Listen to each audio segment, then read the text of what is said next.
doing a quick tour of my home allotment, having spent hours and hours in 30 plus degrees heat over the last few days. So I thought I finally finished it, so I thought I'd do a quick whiz round. As I'm recording this, it's first thing, it's about 8:15 on Wednesday, the 27th. I finished yesterday, and hopefully now it's all set for the summer. So let's have a quick whiz round and see what I've got. So let's start in the greenhouse. And the mass is in here. It is ridiculously hot. So here it is at 8 o'clock and it's already 32. Yesterday morning I came in here and it was 43. And the window's opened itself already. So basically we've got tomatoes in here. I planted these out the sort of end of April, beginning of May.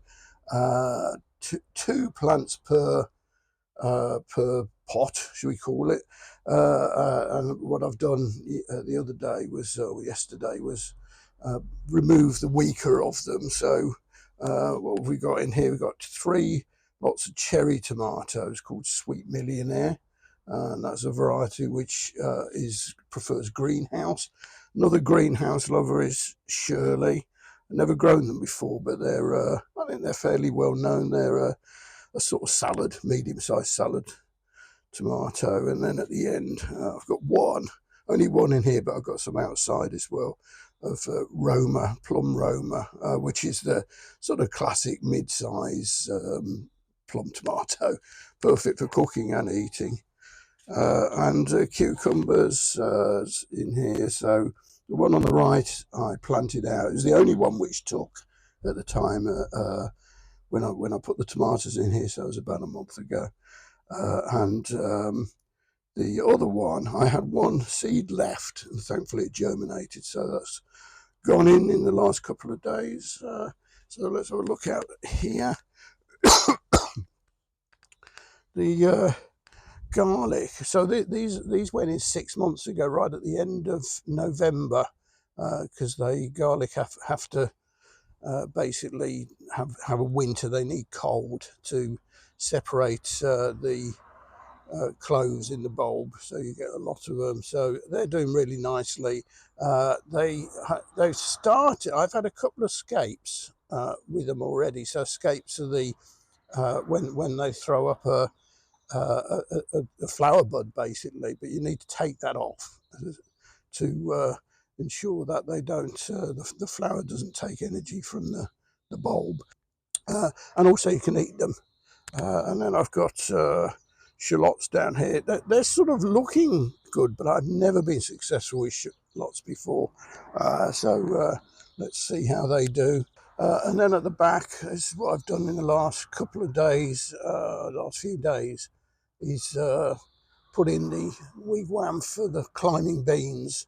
And this was hard work because I had to dig it all over and put in sort of chicken manure pellets to boost the soil.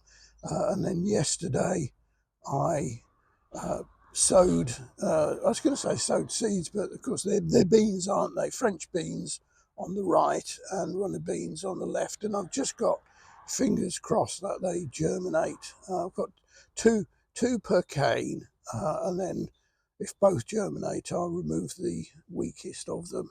And then over here at the front, I put these in yesterday and again a couple of days ago, dug it all over, really hard work, several times to get it right for the sweet corn. So they're a bit close together, to be honest. In that amount of space, I probably should have just stuck with 9 seeds, but I've squeezed 16 in, so we'll see how they do. And then at the back are broad beans, aka fava beans, which seem to be doing okay. I've not seen any beans start growing yet, but there are lots of flowers. So let's see. And then over here we've got lots of tubs with stuff, mostly potatoes. So those 2 small tubs there of what they call second earlies. They're Maris Pear. And they're doing nicely, so they'll be ready. They're basically sort of summer new potatoes, so I'll be ready to come up sort of early August, probably around then anyway. And then at the back I've got 4 tubs of Maris Piper, so main crop potatoes, and they'll be ready in, well, October, November time, before the first frost. And then I'm growing carrots for the first time as well. So I thinned those out to sort of like two plants per little section, and when they're ready, I'll take one out of each one as baby carrots, and then let the others grow to full size. And then at the front here, we've got 3 small tubs with courgettes, aka zucchini.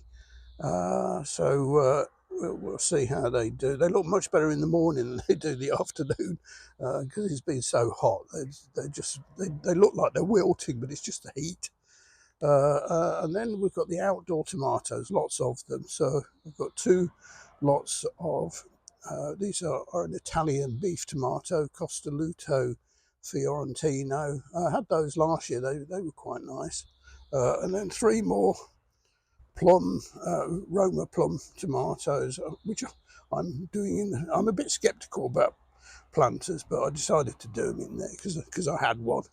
And then the Rolls Royce of tomatoes, the San Marzano, the best plum tomatoes. So again, had the same seeds last year and they did really well, so fingers crossed. This one's a new one for me. It's a beef heart or an ox heart, which is a sort of giant sort of cross between a beef tomato and a giant plum tomato, really. Super Mama. I've not grown these before, know nothing about them, so let's see. And then lastly on here we've got so these are the classic French beef tomatoes, gourmand. And then over the back there we've got my giant vertical planter. So there are 5 layers here, and then around it there's 6 spots in each one. So I've got the 24 strawberry plants in there, and then at the top I've got sort of salad stuff, so lettuce growing. As they grow, I'll have to thin them out a bit. And then those that look like chives are actually spring onions, so if they grow, they'll sort of push each other apart, and hopefully we'll be good to go. Lots of flowers on them, so hopefully in another couple of weeks or so we might have some have some strawberries. And then at the back here, at the front, they're growing nicely. Again, I'll have to thin them out, but that's sort of pick and come again lettuce. And then at the back I've got some peas. I sowed 40 odd peas, of which 3 germinated and only 2 survived transplanting. So I've got an idea. I might try to do a few more peas, but it's a bit late now, but it's okay, really. And then hanging basket, and then these are the remaining tomatoes and sweet corn and courgettes, which I'll just hang on to, keep them watered for a couple of weeks just to make sure that they all take. So there we go. That's my garden allotment at the end of spring, well, end of May, near enough. And hopefully it's all set now after a lot of sweaty hard work. Cheers.